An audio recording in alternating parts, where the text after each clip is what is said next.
Shalom, shalom. Je vais partager dans Romains le chapitre 8. Je vais commencer par le verset 35 jusqu'au verset 39 et lire la parole de Dieu. Qui nous séparera de l'amour de Christ? Sera-ce la tribulation ou l'angoisse ou la persécution ou la faim ou la nudité ou le péril ou l'épée? Selon ce qui est écrit, c'est à cause de toi qu'on nous met à mort tous les jours. On nous regarde comme des brebis destinées au poursuivre. Mais dans toutes ces choses, nous sommes plus que vainqueurs par celui qui nous a aimés.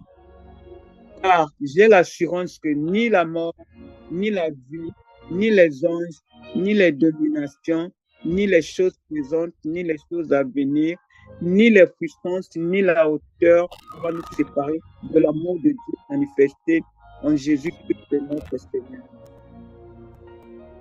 Donc, moi, mon petit message est que notre Dieu est tellement merveilleux envers nous. Il est fidèle dans ses promesses. Il est mort sur la croix que nous ayons la vie éternelle. Il a pris nos malédictions pour nous donner la bénédiction et donner en sacrifice pour nous. Nous devons aussi lui être fidèles. Une fois que nous l'avons accepté comme Seigneur et Sauveur. Il nous a donné le privilège de devenir des enfants. Il est écrit dans Jean 1, 12.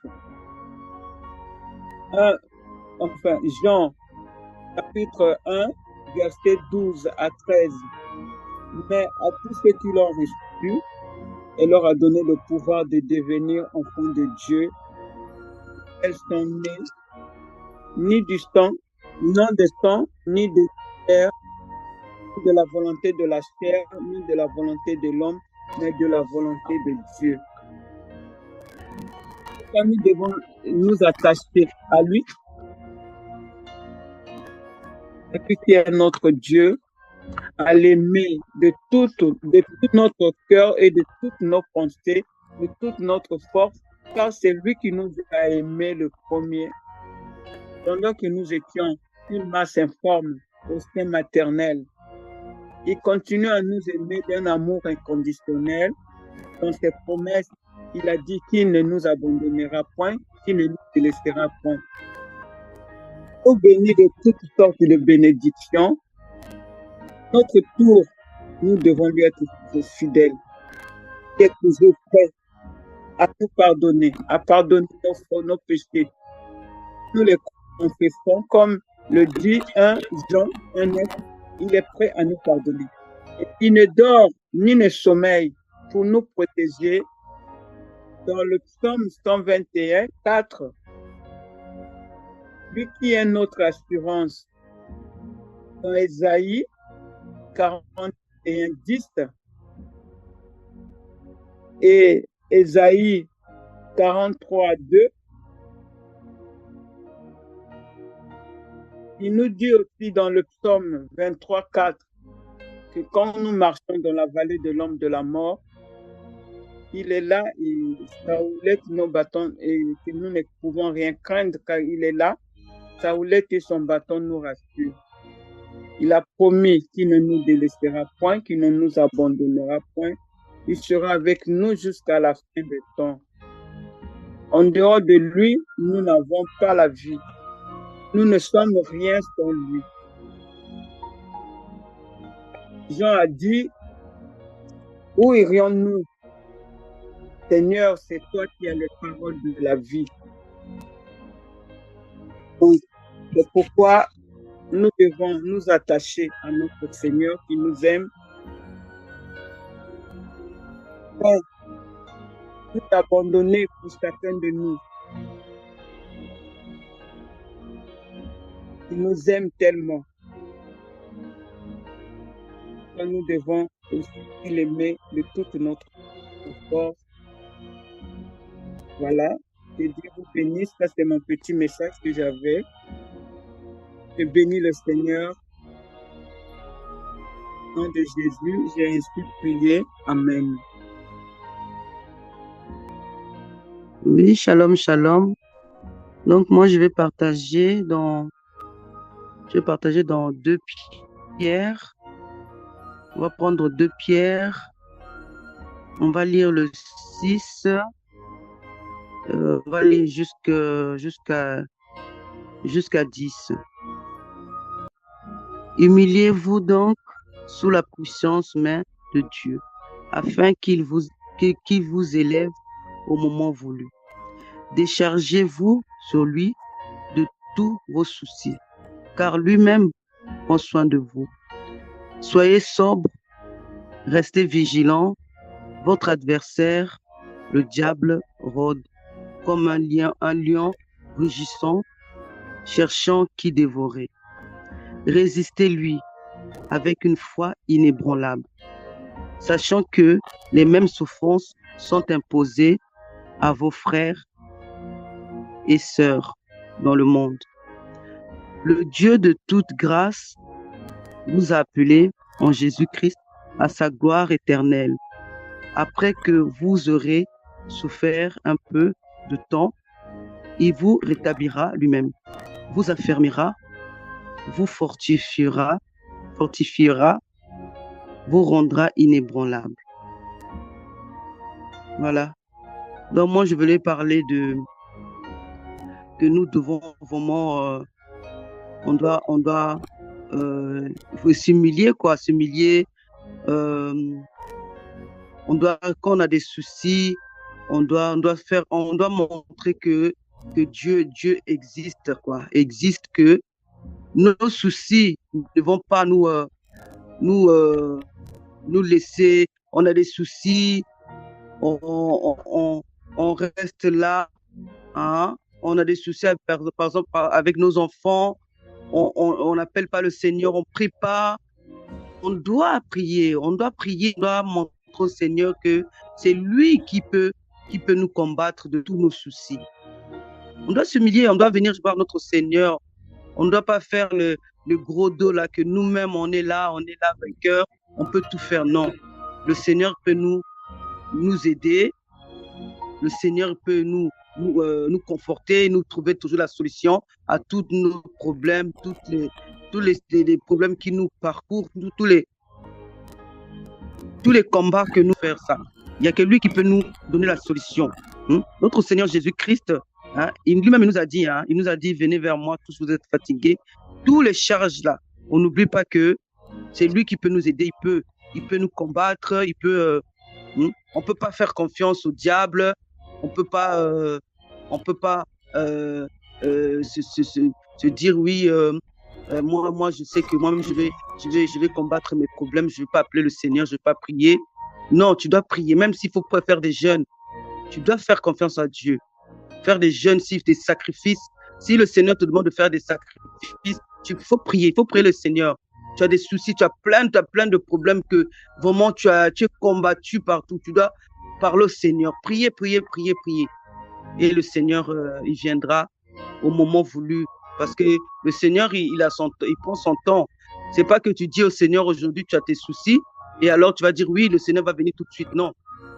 Donc tu dois attendre le moment et toujours lui parler, toujours faire confiance, toujours prier, et tu verras la solution. Voilà mon petit message, c'est ça, c'est faire confiance à Dieu dans tous les problèmes qu'on a, et Dieu trouvera la solution. Merci. Bonne soirée pour ce message. Amen, amen, gloire à Dieu. Je vais aussi partager. Donc, on va lire Matthieu 24, verset 44. Je vais lire. C'est pourquoi vous aussi, tenez-vous prêts, car le Fils de l'homme viendra à l'heure où vous n'y penserez pas.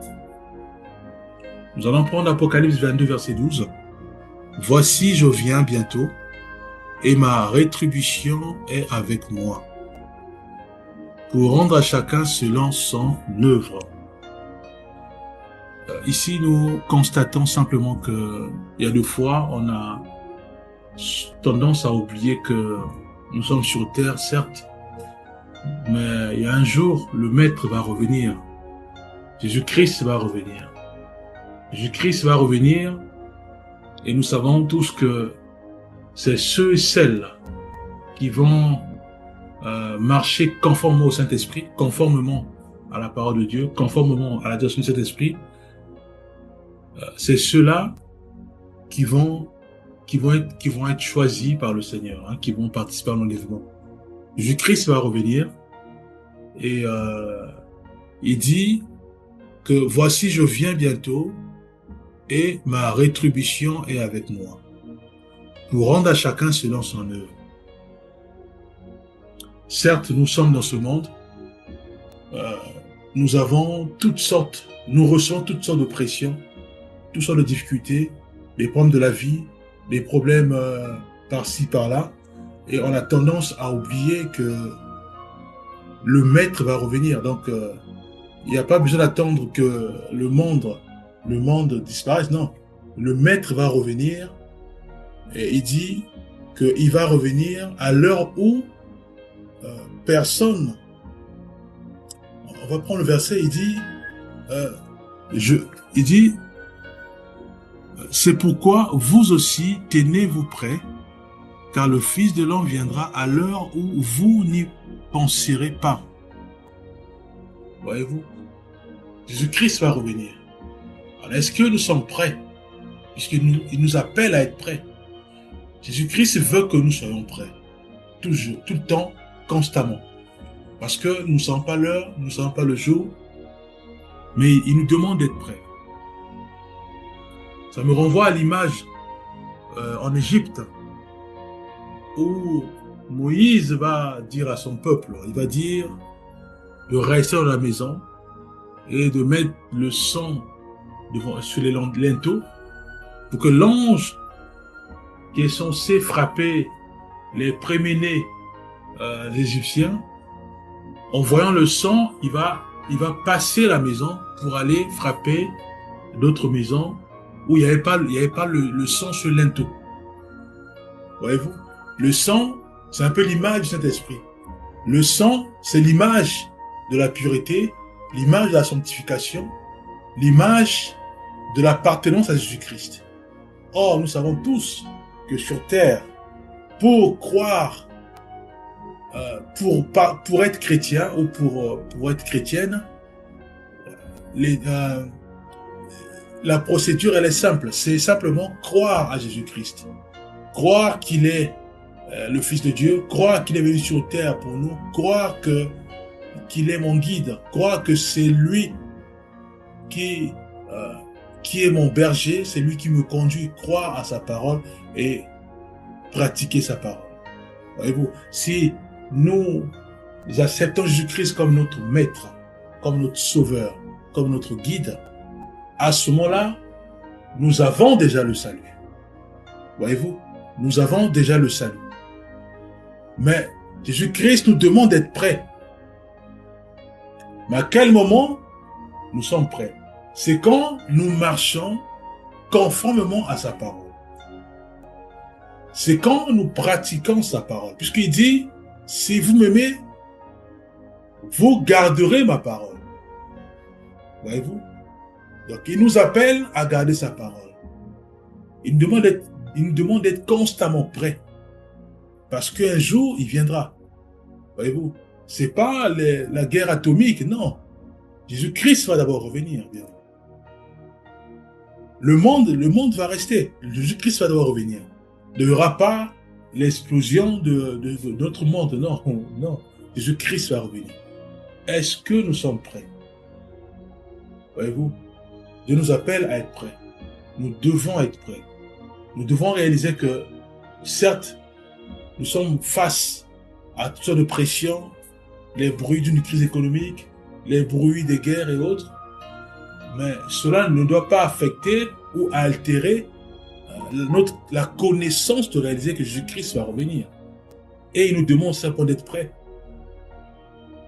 Est-ce que nous serons comme des 5 vierges sages qui ont su garder l'huile, voyez-vous, qui ont su garder la lampe, qui ont su persévérer jusqu'à la fin, jusqu'à l'arrivée de l'époux. Et Dieu veut absolument que nous puissions garder cette conscience qui va revenir. Il va revenir, bien. C'est une vérité. Il va revenir. Nous devons être prêts. Voyez-vous, prenons 1 Thessaloniciens 5, verset 2. Car vous savez bien vous-même que le jour du Seigneur viendra comme un voleur dans la nuit. La nuit, c'est l'image d'un monde qui est rempli du mal, qui est rempli de la haine, qui est rempli des gangs, qui est rempli de toutes sortes de difficultés. Voyez-vous, c'est ça la nuit. Il y a la pression, il y a les doutes, il y a l'apostasie. Voyez-vous, voilà, c'est ça la nuit, bien aimé. La nuit, ça dit beaucoup de choses. Mais au milieu de la nuit, nous devons être prêts. Nous devons briller sur la base, bien sûr, de la parole de Dieu. Nous devons être prêts à être sensibles à la voix du Saint-Esprit et à mettre en pratique ce qu'il nous donne comme instruction. Si nous convainc de pécher, à ce moment-là, nous mettons en pratique. Nous demandons pardon au Seigneur. S'il nous réveille pour prier, nous devons le mettre en pratique, nous devons prier. S'il nous inspire à parler de lui, de la parole de Jésus-Christ, de la parole de Christ, à les membres de nos familles, nous devons le faire. Voyez-vous, c'est ça, obéir à la voix de cet esprit. C'est ça, être sensible à la voix de cet esprit. Voyez-vous, Dieu nous appelle à être prêts. Parce qu'il viendra. Voyez-vous, il viendra. Nous avons beaucoup d'exemples. Nous voyons l'exemple de Lot, où il était surpris de voir les anges. Mais juste après, dès qu'il a quitté Sodome et Gomorrhe, à ce moment, il y a eu la pluie. Nous voyons aussi, nous voyons Noé. Voyez-vous?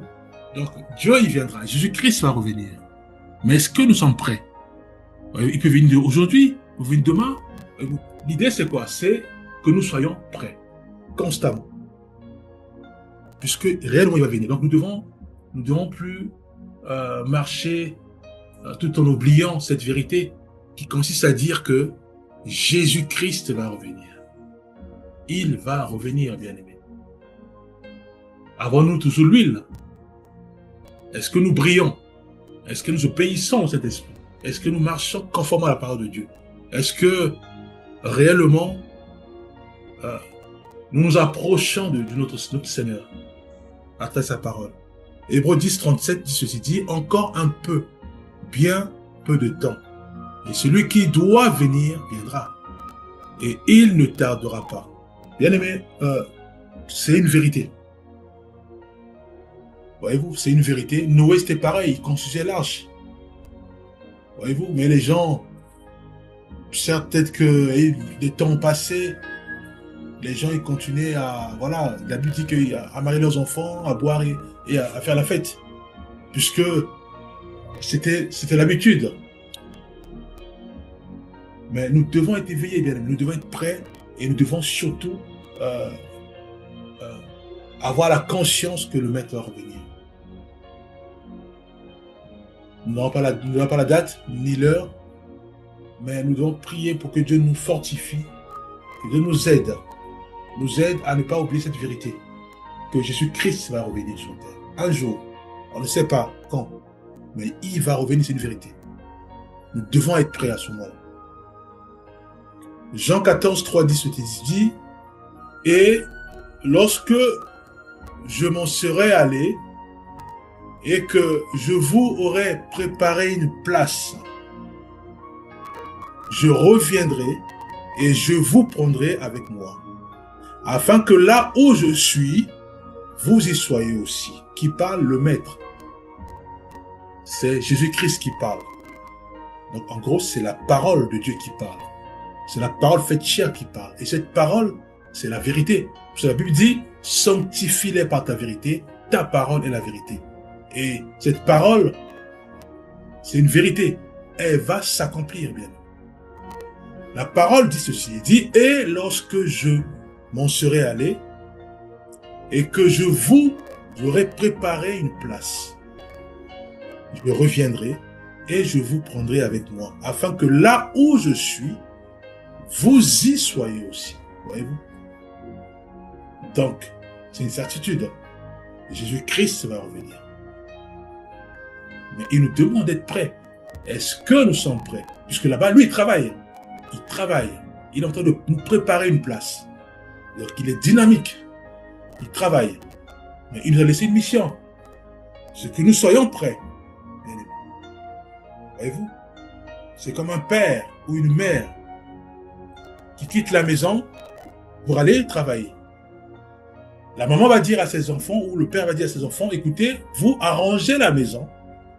Moi, dès que je finis le travail, je vais faire les courses et je vous mets les cadeaux, on va peut-être fêter ou manger. Voyez-vous? La maman, elle va travailler. Le père va travailler. Mais est-ce que nous, les enfants, qui sommes restés à la maison, est-ce que nous arrangeons la maison? Est-ce que la maison, elle est propre? Est-ce que nous balayons la maison?